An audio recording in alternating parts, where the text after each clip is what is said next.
யூகேல வசிக்கக்கூடிய வெளிநாட்டவர்களுக்கு benefits access பண்ண முடியாது அப்படின்ற ஒரு திட்டம் அறிமுகப்படுத்தப்பட்டிருக்கு. இந்த திட்டமானது குறிப்பிட்ட சில பெனிஃபிட்ஸ் மட்டும் இல்லாம பெனிஃபிட்கள்ல மிக முக்கியமாக இருக்கக்கூடிய job seekers allowance, housing benefit, அதே நேரம் டிசபிலிட்டி பெனிஃபிட், இன்னும் பல பெனிஃபிட்கள் அடங்கலாக அனைத்துமே வெளிநாட்டவர்களுக்கு மட்டுப்படுத்தப்படும் அப்படின்ற ஒரு திட்டம் வெளியிடப்பட்டிருக்கு. ரிஃபார்ம்ஸ் கட்சி ஆட்சிக்கு வந்தா இந்த திட்டத்தோட சேர்ந்து இன்னும் பல திட்டங்கள் அமுல்படுத்தப்பட இருக்கிறதாக கடந்த காலங்களில் சொல்லப்பட்டிருக்கு. ஆனா இந்த முறை இது ரொம்பவே இம்பார்ட்டன்டான ஒரு விஷயமா பார்க்கப்படுது. ஏன் அப்படின்னா, கிளாக்டன் பகுதியில் இடைத்தேர்தல் நடந்திருந்து உங்களுக்கு ஞாபகம் இருக்கும். 22,300க்கும் அதிகமான வாக்குகள் பெற்று நைஜல் ஃபராஜ் இந்த தொகுதியில வெற்றி பெற்றிருக்கார். ரிஃபார்ம்ஸுக்கு மக்கள் மத்தியிலான ஆதரவு அதிகரித்து வருகிறது அப்படின்றத இந்த தேர்தல் காட்டுகிறது. 2029ஆம் ஆண்டு பிரித்தானியாவில் பொது தேர்தல் நடக்குமாக இருந்தா ரிஃபார்ம்ஸ் ஆட்சிக்கு வந்து நைஜல் ஃபராஜ் பிரதமராவதற்கான வாய்ப்புகள் அதிகமாக இருப்பதாக சொல்லப்படுகிறது. பிரித்தானியாவினுடைய மிக பிரதானமான ஊடகங்கள் இதை செய்தியாக வெளியிட்டிருக்கு. அது மட்டும் இல்லாம இந்த பெனிஃபிட் தொடர்பாக இப்போ இந்த ஒரு தலைப்பு வந்ததுக்கான காரணம் என்ன அப்படின்னு சொன்னா, வெல்ஃபேருக்காக செலவு செய்யப்படும் 59 மில்லியன் பவுண்ட் வரையில தன்னால் சேமித்து காட்ட முடியும் அப்படின்ற ஒரு விடயத்தை நைஜல் ஃபராஜ் அண்மையில ஊடகங்களுக்கு தெரிவித்திருந்தார். வெளிநாட்டவர்கள் அதிகமாக பெனிஃபிட் பெறாங்க, அதுவும் குறிப்பாக ILRல இருக்கக்கூடியவங்க பெறக்கூடிய பெனிஃபிட்டை நிறுத்துறதுக்கான அனைத்து ஏற்பாடுகளும் தன்னுடைய கட்சியால செய்யப்படும் அப்படின்றதையும் அவர் தெளிவாக சொல்லியிருந்தார். சில நாடுகள்ல பொதுவாகவே இந்த டுவல் சிட்டிசன்ஷிப் இல்லை அப்படின்றதுனால அந்த நாடுகளை சேர்ந்தவங்க பிரித்தானியாவில் ILRை தொடர்ந்து வைத்திருக்கக்கூடிய ஒரு நிலைமை இருக்கு. அவங்களுடைய பிறப்பால் ஆன சிட்டிசன்ஷிப்பை பாதுகாத்து கொள்றதுக்காக UK சிட்டிசன்ஷிப்புக்கு அவங்க அப்ளை பண்றதில்லை. இப்படிப்பட்டவங்க UK இருக்கும்போது ILRலயே இவங்க அவங்களுடைய பெனிஃபிட்ஸை அக்சஸ் பண்றாங்க அப்படின்றது நீண்ட காலமாக ஒரு குற்றச்சாட்டாக இருந்து வருது. அதுல மிக முக்கியமான ஒரு விஷயம் என்ன அப்படின்னு சொன்னா, இந்த ILR என்கிற சிஸ்டத்தை முற்றுமுழுதாக ஸ்கிராப் செய்வதற்கான, முற்றுமுழுதாக நீக்கி விடுவதற்கான முயற்சிகளையும் ரிஃபார்ம்ஸ் அரசாங்கம் ஈடுபடும் அப்படின்ற ஒரு தகவலும் வெளியிடப்பட்டிருக்கு. ஏற்கனவே ILR வழங்கப்பட்டவங்களுக்கும் அந்த ILRகள் மாற்றப்பட்டு அவங்களுக்கான ஒரு ஒர்க் வீசாவாக, அதுவும் குறிப்பாக 5 வருடங்களுக்கு ஒரு முறை ரினியூ பண்ணக்கூடிய ரினியூவபிள் ஒர்க் வீசாவாக அது மாற்றப்படும் அப்படின்றதும் அவர்களுடைய திட்டத்தில் இருக்கக்கூடிய மிக பிரதானமான ஒரு திட்டமாக பார்க்கப்படுது. இதற்கு மத்தியில் இந்த பெனிஃபிட்ஸ் அப்படின்னு சொல்லும் போது வேலைக்கு போறவங்களை ஊக்குவிக்கிறதுக்காகவும் டிசபிலிட்டி பெனிஃபிட் எடுக்கிறதுக்கான காரணம் என்ன அப்படின்னா, டிசபிலிட்டி காரணமாக வேலை செய்யாமல் நிறைய பேர் இருக்காங்க. இந்த வேலை செய்யாமல் இருக்கக்கூடிய டிசபிலிட்டிக்கான வேலைகளுக்கான வாய்ப்புகளை அதிகரிக்கிறது மூலமாக டிசேபிள் ஆனவங்களுக்கும் வேலைகள் வழங்குவதற்கான ஏற்பாடுகள் செய்யப்பட போகிறது. அதே நேரம் யாராவது வேலை இல்லாம இருந்து ஜாப் சீக்கர்ஸ் அலவன்ஸ் எடுப்பாங்க அப்படின்னா அவங்க வேலை தேடலாம், அதுக்கான பெனிஃபிட்டும் கொடுக்கப்படும். ஆனா 20 மணித்தியாலங்கள் வாரத்திற்கு வாலண்டியராக கம்யூனிட்டி வேலைகளில் இவங்க ஈடுபடணும் அப்படின்ற ஒரு சட்டமும் கொண்டு வரப்படும் என்கிறதும் இந்த ரிஃபார்ம்ஸினுடைய மிக முக்கியமான திட்டங்கள்ல ஒன்றாக இருக்கு.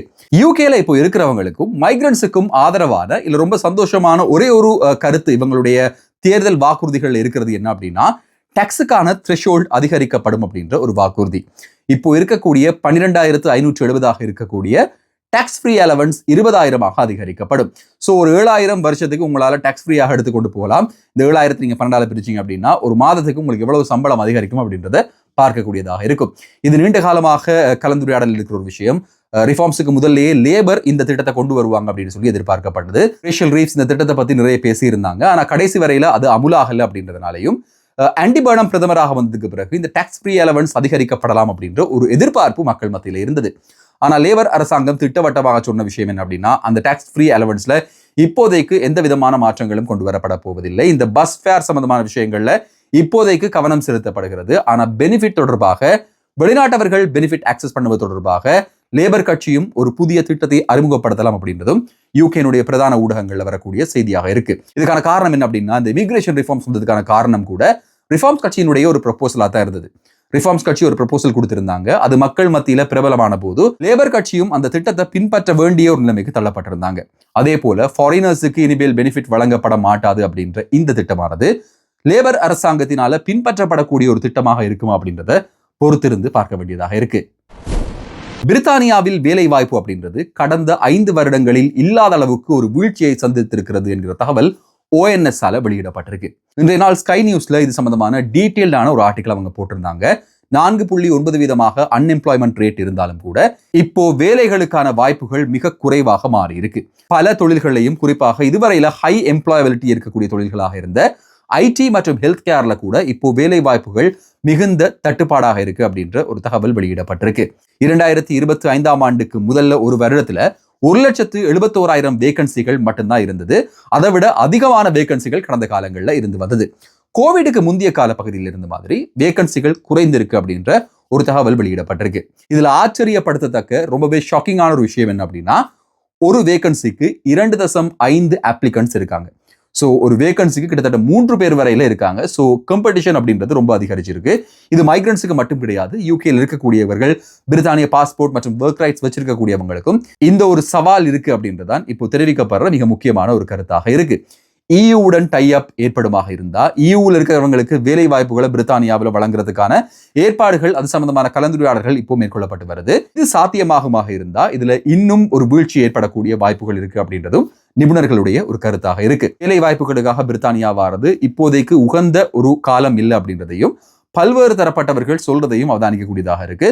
ஸோ வேலை வாய்ப்புகள் நீங்க அப்ளை பண்றீங்க அப்படின்னா உங்களுடைய கரியருக்கு ஸ்பெசிபிக்கான வேலைகள், அதே நேரம் ஒரு மேனுவலாக டெய்லர் பண்ணப்பட்ட சிவிகள், ஒவ்வொரு கம்பெனிகளுக்குள்ளேயும் ஒரு வேகன்சிக்கான சில விஷயங்கள், கைட்லைன்ஸ், ஜாப் டிஸ்கிரிப்ஷன் அப்படின்ற விஷயங்கள் இருக்கும். நீங்க அப்ளை பண்ணக்கூடிய சிவிகள் அந்தந்த வேலைகளுக்கான டெய்லர்ட் சிவிகளாக இருந்தா உங்களுக்கு ஹயர் பண்ணப்படுவதற்கான வாய்ப்புகள் நிறைய இருக்கு அப்படின்றதும் பலரால ஏற்றுக்கொள்ளப்பட்ட ஒரு விடயமாக மாறி இருக்கு.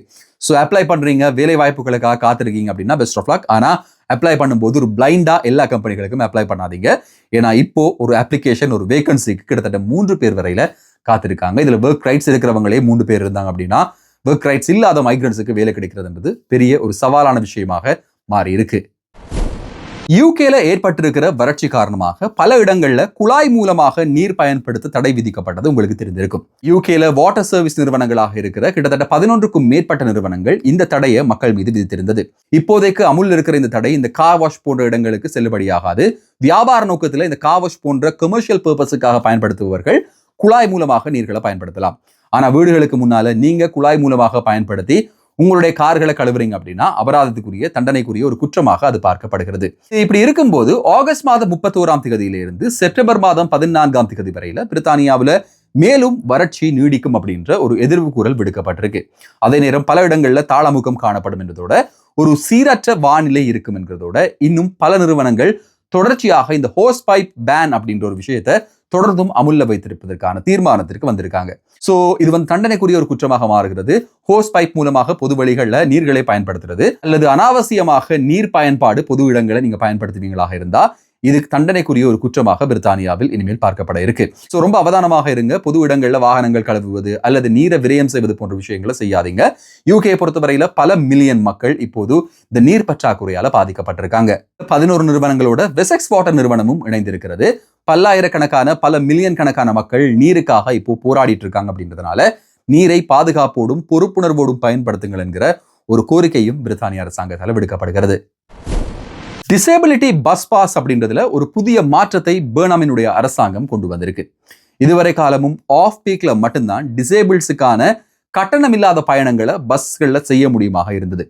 ஏப்ரல் மாதம் 2027ஆம் ஆண்டு முதல் இது முற்றுமுழுதாக இவர்களுக்கு இலவசமாக மாற்றப்படுகிறது.